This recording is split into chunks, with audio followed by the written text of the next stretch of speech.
What do you say to guys that are Christians like yourself that are in this battle, and they keep saying, God, take this away from me, take this away from me, take this away from me, and it doesn't work? Well, because God is waiting for them to do what they're waiting for God to do.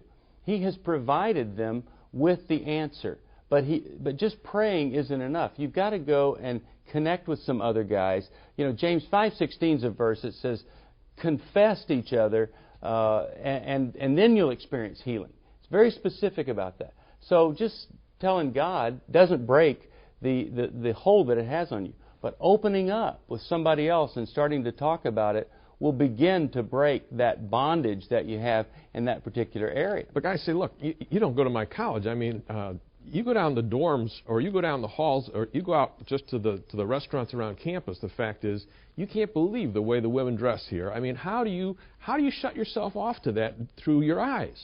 Well, you start to look at women above the neck. I mean, you start to bounce your eyes away from those kinds of things. You don't have to look and stare and lust after and memorize so that you can use that image later for gratification. And the more you do it, the easier it becomes. Fred, you basically came up with this idea of bouncing your eyes. Tell us what that really is.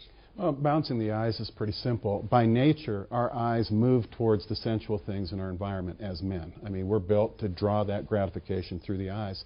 And what I needed to do was train myself and train my eyes to look away rather than to look towards the sensual. And it's essentially a habit-breaking thing. A lot of guys will say, well, you know, men are visual. There's no way you can do that. Well, I've lived it now for about 20 years. And the fact is, it's not really something that I even think about anymore. It's a natural thing to look away. So once you get that habit put into place where you're, living more like we're expected to as Christians, you don't have to think about it anymore. Now, at first, it's tough. Like I said, it took 6 weeks to really hammer through that.